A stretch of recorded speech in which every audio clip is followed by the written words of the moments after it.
بسم اللہ الرحمن الرحیم۔ الحمد للہ رب العالمین والصلاة والسلام علی سید المرسلین وعلی آلہ وصحبہ اجمعین، اما بعد۔ حضرات علماء کرام، ائمہ مساجد اور معززین شہر، سب سے پہلے تو میں جامعہ کے ذمہ داران کی طرف سے اور اپنی طرف سے آپ حضرات کا شکریہ ادا کرتا ہوں کہ ہماری حقیر سی دعوت پر آپ تشریف لائے، اپنا قیمتی وقت فارغ کر کے آئے۔ اس وقت کوئی تفصیلی گفتگو کا موقع نہیں ہے، کھانے کا وقت بھی ہو گیا ہے اور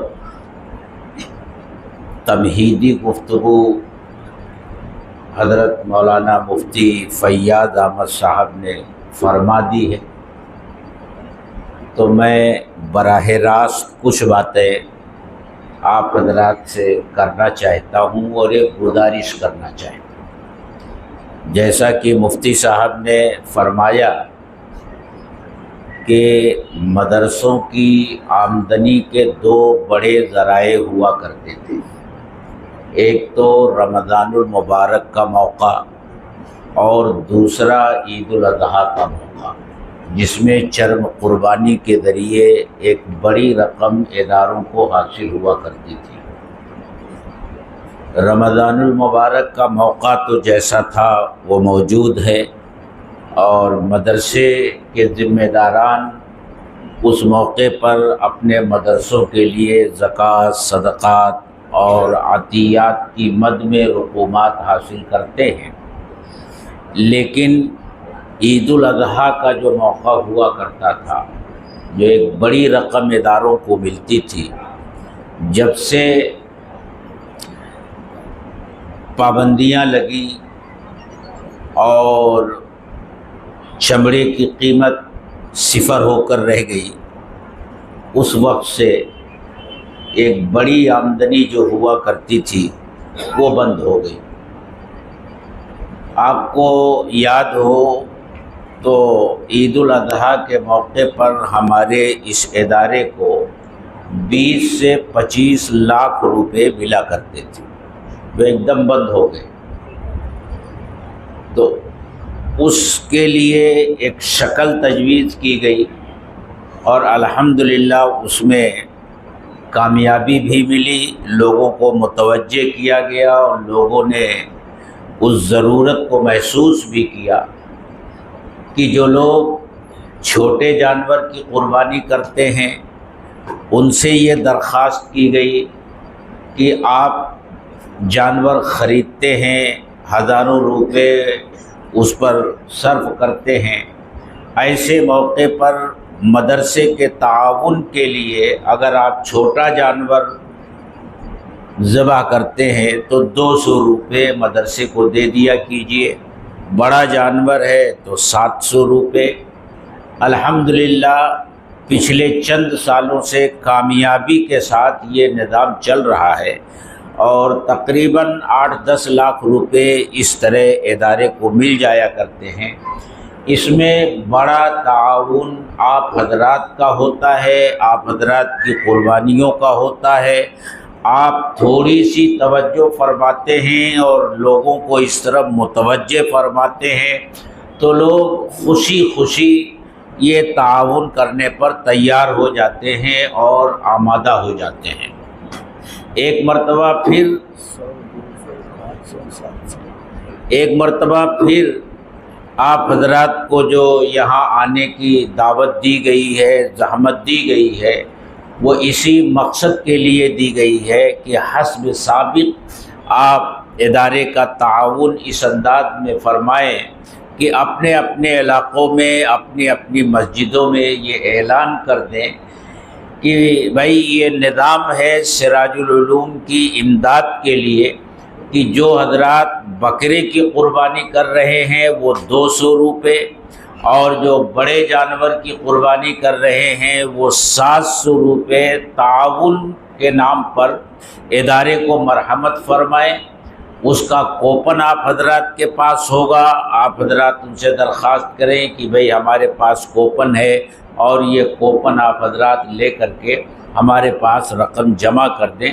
جیسا آپ کرتے آئے ہیں اسی طرح کیجیے۔ کوپن جو چھپا ہوا ہے 100 روپے کا، 200 روپے کا، 500 روپے کا، 700 روپے کا، اگر کوئی 200 روپیہ نہیں دے رہا ہے، 100 روپیہ دے رہا ہے، وہ آپ لے لیجئے۔ یہ کوئی ضروری نہیں ہے کہ بڑے جانور کا آپ 700 ہی لینے پر ضد کریں، خوشی خوشی جو آدمی جتنا دے رہا ہے اتنا آپ لے لیجئے۔ تو یہ بنیادی طور سے آپ سے یہ درخواست کرنی تھی۔ اس کے ساتھ ساتھ ایک ضروری بات آپ حضرات سے اس موقع پر اور کہنی تھی۔ آپ میں سے اکثر حضرات کسی نہ کسی مسجد سے متعلق ہیں، مدرسے سے متعلق ہیں، آپ کا اپنا ایک حلقہ ہے، آپ کو اللہ تعالیٰ نے یہ موقع دیا ہے کہ ہر جمعہ کو مسجد کے ممبر سے خطاب کرتے ہیں، اور آپ کے خطاب کو سننے کے لیے لوگ شوق و ذوق کے ساتھ آتے ہیں، آپ کی بات سنتے ہیں اور اس پر عمل کرتے ہیں۔ یقیناً آپ نے اب تک قربانی کے فضائل، اس کے مسائل، اس کی اہمیت ان کو بتائی ہوگی، اور ایک جمعہ اور کل آ رہا ہے اس میں بھی آپ بتائیں گے۔ وہ تو اہم چیزیں ہیں جو ہر سال بتائی جاتی ہیں، لیکن اس موقع پر ایک خاص بات جو عوام سے کہنی ہے اور ان سے اپیل کرنی ہے کہ قربانی ایک فریضہ ہے، ایک عبادت ہے جو صاحب حیثیت مسلمان اس موقع پر انجام دیتا ہے، اسے ایسے طریقے سے انجام دیا جائے کہ کسی کے جذبات مجروح نہ ہوں اور کسی کو کوئی تکلیف نہ پہنچے۔ پہلی بات تو یہ کہ جس جانور کی قربانی قانونی طور سے ممنوع ہے، ایسے جانور کی قربانی نہ کی جائے۔ یہ ہم اپنے ممبر سے جمعہ کے دن لوگوں سے اپیل کریں کہ جس جانور کی قربانی پر، اس کے ذبیحے پر پابندی ہے، ایسے جانور کی قربانی ہرگز نہ کی جائے، قانون اپنے ہاتھ میں لینے سے بچا جائے۔ دوسری بات یہ کہ قربانی کرنے کے لیے جو سینٹر طے کیا گیا ہے، جو جگہ طے کی گئی ہے، اسی جگہ پر لے جا کر کے اپنے جانور کو قربان کریں۔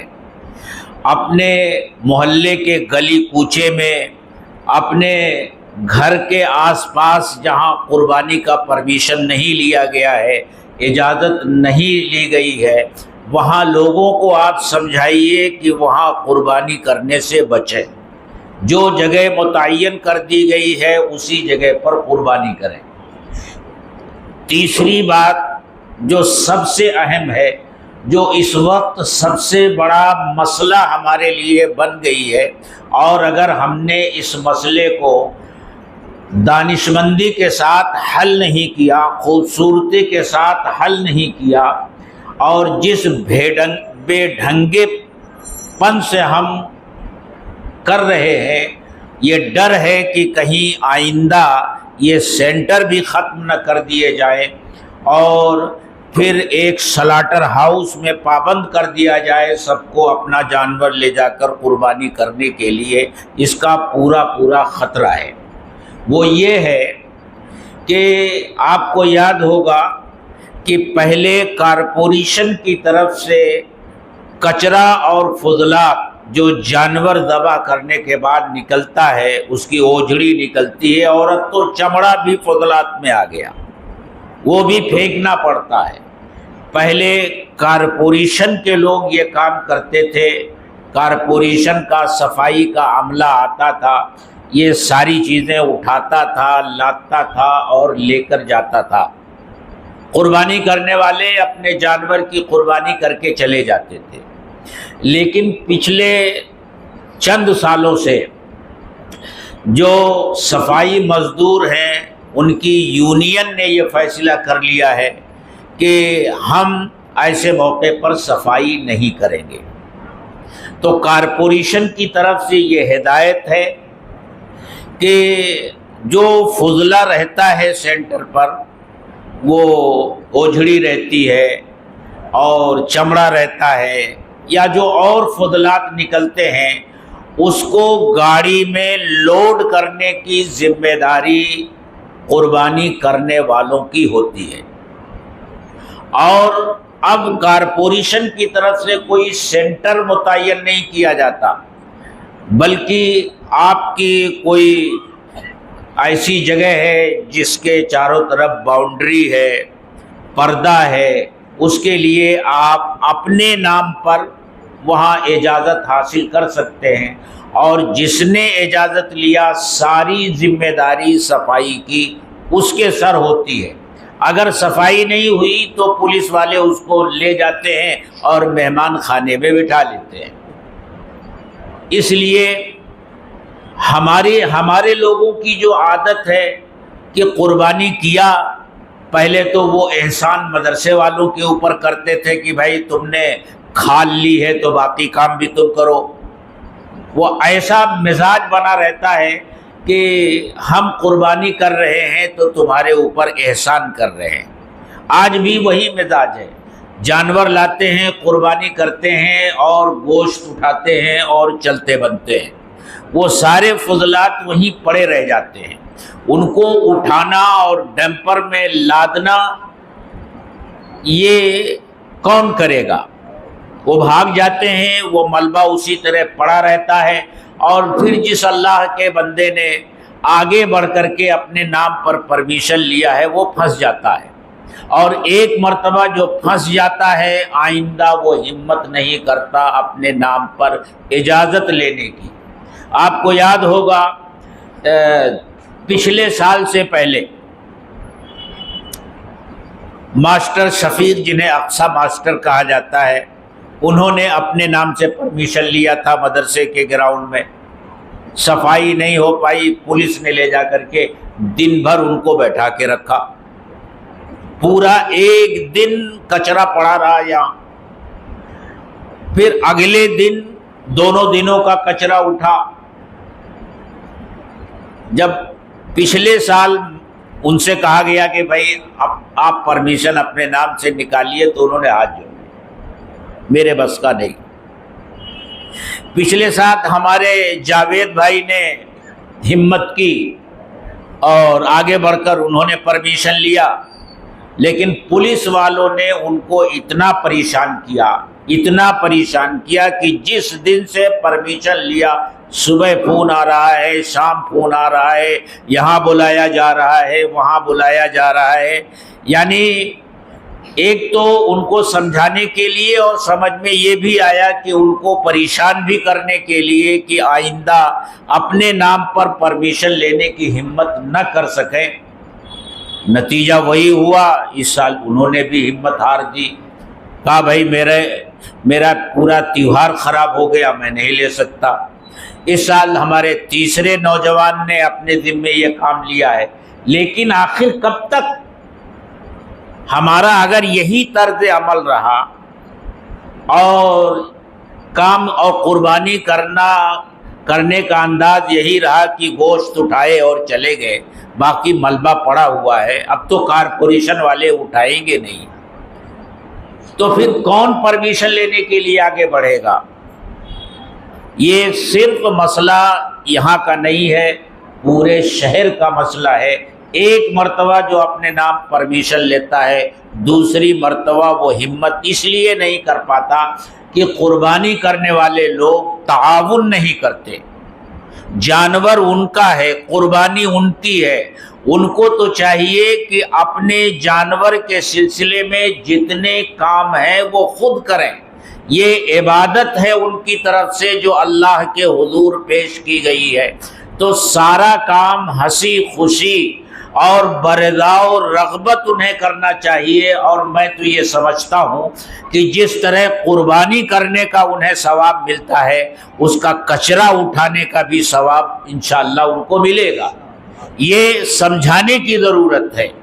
آپ کل جمعہ کو اپنی اپنی مسجدوں میں لوگوں کو سمجھائیے اور ان کو بتائیے کہ یہ آپ کی ذمہ داری ہے، قربانی اللہ کے حضور میں آپ نے پیش کی ہے، تو یہ سب کام آپ کو کرنا چاہیے۔ اور کچرا پڑا رہ جاتا ہے، بدبو پھیلتی ہے، وہ سڑتا ہے، اس کا تعفن ہمارے ماحول میں پھیلتا ہے، محلے میں پھیلتا ہے، پریشان ہم ہوتے ہیں، اور ایک بڑی خراب شبیہ ہماری غیروں کی نظر میں بنتی ہے کہ کیسے لوگ ہیں جو اپنے جانور کی قربانی کرتے ہیں اور صاف صفائی کا خیال نہیں کرتے۔ ایک بہت غلط پیغام غیروں میں جاتا ہے۔ آئندہ کے لیے ہمارا یہ طرز عمل خود قربانی پر جو جگہ جگہ سینٹر ہیں وہاں پابندی لگانے کا ذریعہ بن جائے گا۔ ہم یہ اگر چاہتے ہیں کہ اپنے شہر میں ہمیں جو سہولت حاصل ہے وہ سہولت اسی طرح باقی رہے، تو ہمیں لوگوں کو سمجھانا ہوگا کہ کم سے کم اپنے جانور کی ذمہ داری۔ ارے بھائی، وہ فضلہ ہے، وہ کچرا ہے، ابھی سڑا ہوا نہیں ہے، اس کو ایسا سمجھیے کہ آدمی دوسرے کے جانور کا کچرا اٹھانے میں تو تھوڑی سی جھجک محسوس کرتا ہے، لیکن اپنے جانور کا کچرا اٹھانے میں کیا جھجک ہے؟ آدمی اپنے بچے کا پاخانہ پیشاب صاف کر لیتا ہے، اس میں اپنی کوئی توہین نہیں سمجھتا۔ آپ یہ سمجھائیے کہ جب آپ اپنے بچے کا پاخانہ اور پیشاب صاف کرنے میں کوئی توہین نہیں سمجھتے، بے عزتی نہیں سمجھتے، تو یہ آپ کا جانور ہے، یہ قربانی آپ نے اللہ کے راستے میں پیش کی ہے۔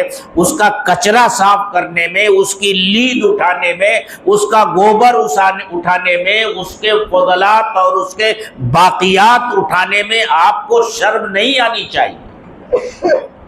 یہ آپ سمجھائیے۔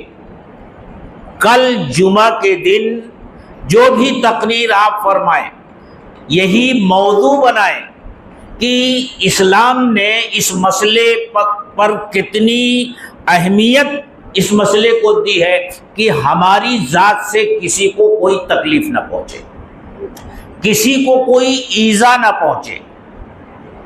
ہم اٹھا کر کے کچرے کو راستے میں ڈال دیتے ہیں، کنڈی میں ڈال دیتے ہیں، وہ وہاں سڑتا ہے، بدبو پھیلتی ہے، آنے جانے والوں کو تکلیف ہوتی ہے۔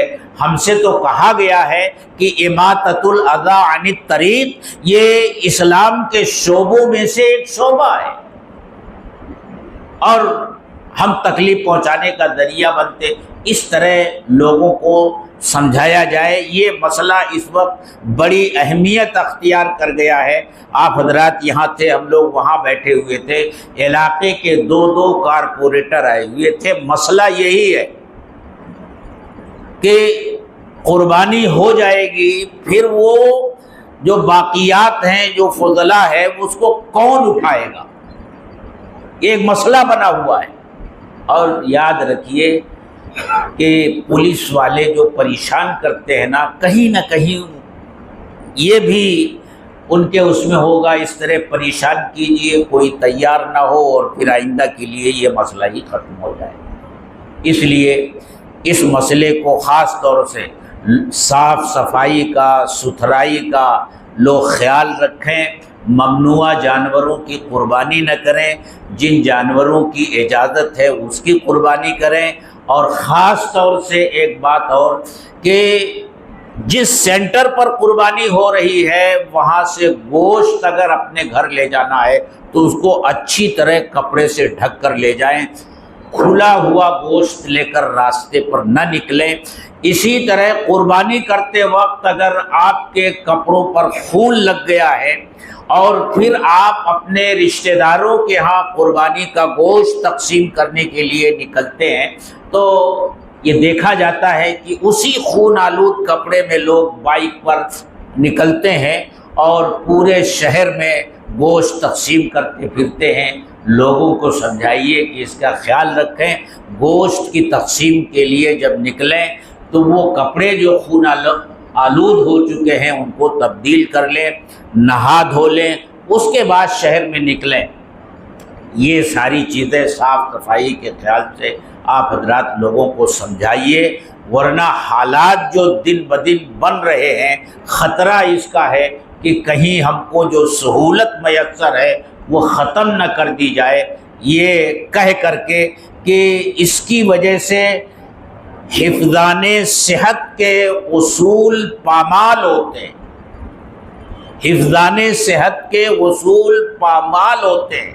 تعفن پھیلتا ہے, بدبو پھیلتی ہے, وبائیں پھوٹ پڑنے کا خطرہ ہوتا ہے, بیماریاں پھیلنے کا خطرہ ہوتا ہے. اس کو بہانہ بنا کر کے کہیں اس طرح کی پابندی نہ لگا دی جائے اور پھر سب کو پابند کر دیا جائے کہ آپ قربان گاہ جو سلاٹر ہاؤس ہے وہاں جائیے. اور آپ جانتے ہیں کہ ہمارے ہاں جو سلاٹر ہاؤس ہے وہ کس حال میں ہے, کوئی سہولت نہیں. اور خاص طور سے بارش کے موقع پر اب شہر کے ایک کنارے پر اگر جانور لے جانا ہو یہاں سے تو کتنی تکلیف ہوگی. ہمارے شہر میں یہ جو سہولت حاصل ہے ایسی سہولت دوسرے شہروں میں نہیں ہے. وہ سینٹر پر ہی ان کو لے جانا پڑتا ہے, یعنی سلاٹر ہاؤس ہی میں لے جانا پڑتا ہے. اگر ہم اسی طرح کرتے رہے تو خطرہ ہے کہ کہیں اس پر پابندی نہ لگ جائے. یہ سمجھانا ہماری اور آپ کی ذمہ داری ہے. اور اگر ہم اور آپ یہ طے کر لیں کہ ہمیں سمجھانا ہے لوگوں کو ہر حال میں تو لوگ سمجھتے. ابھی دیکھا آپ نے الیکشن آیا نا, عوام کا موڈ تھا ووٹ دینے کا, لیکن ہماری مسجدوں کی طرف سے تھوڑی سی کوشش ہوئی. کیسا ماحول بنا؟ اس سے یہ بات سمجھ میں آ گئی کہ اگر علماء اور ائمہ فیصلہ کر لیں اور کسی ایک بات پر وہ متفق اور متحد ہو جائیں اور وہ پیغام ہر مسجد سے لوگوں کو دیا جائے تو لوگ اسے مانتے ہیں, تسلیم کرتے ہیں. 2-2, 3-3 گھنٹے بڑی عمر کے لوگوں نے دھوپ میں کھڑے رہ کر کے انتظار کیا ہے اور ووٹ دیا ہے. کیوں؟ اس لیے کہ ہماری مسجدوں سے ہمارے اماموں نے, ہمارے علماء نے اس سلسلے میں درخواست کی, اس کی اہمیت ان کو بتائی, لوگوں نے مانا اور اس کو تسلیم کیا. آج تو دوسرے لوگ کہہ رہے ہیں کہ یہ سب کیا دھرا ملا لوگوں کا ہے, سب کیا دھرا ملا لوگوں کا ہے. تو ملا لوگوں کو چاہیے کہ وہ اپنی طاقت کو سمجھیں اور منوائیں اپنی بات لوگوں سے. اور میں سمجھتا ہوں کہ اگر آپ لوگوں سے اپیل کریں گے, درخواست کریں گے اور اچھے انداز میں ان کو سمجھائیں گے تو بات سمجھ میں آئے گی. ان کو ایسا ہی سمجھائیے کہ آپ اپنے بچوں کا پاخانہ پیشاب صاف کرتے ہیں کہ نہیں کرتے. یہ سمجھ لیجئے قربانی کا جانور آپ کا ہے اور اس پر بے پناہ اس کی فضیلت ہے. اب قربانی کرنے کا ثواب ملے گا تو اس صاف صفائی کرنے کا بھی ثواب ملے گا. اس نیت سے اگر آپ کریں گے کہ اگر یہ باقیات ہم نے نہیں اٹھائے تو یہ سڑے گا اور پھر اس دوسروں کی ایذا کا سبب بنے گا, ان کی تکلیف کا سبب بنے گا. میں دوسروں کو تکلیف سے بچانے کے لیے یہ کام کر رہا ہوں.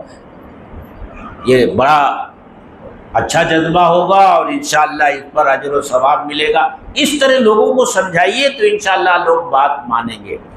تو پہلی بات تو یہ ہے کہ وہ جو کوپن والا مسئلہ ہے میرے بھائیوں, اور اس میں میری عمر سے زائد کے بھی لوگ ہیں, تو میرے بزرگوں اور میرے بچوں کی عمر کے ہیں تو میرے بچوں, میرے بیٹوں اور میرے مدرسے میں پڑھے ہوئے میرے طالب علموں, میرے شاگردوں, میں درخواست کرتا ہوں کہ یہ ایک موقع سراج العلوم کی امداد کا آپ کو ملتا ہے تو آپ اس میں پوری دل جمعی کے ساتھ، پوری توجہ کے ساتھ یہ کوپن تقسیم کریں.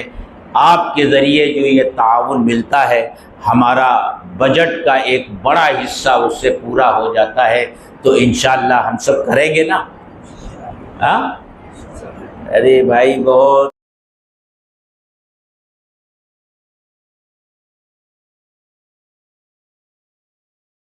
سید ولد آدم خیر الانام، اس پہ لاکھوں درود، اس پہ لاکھوں سلام.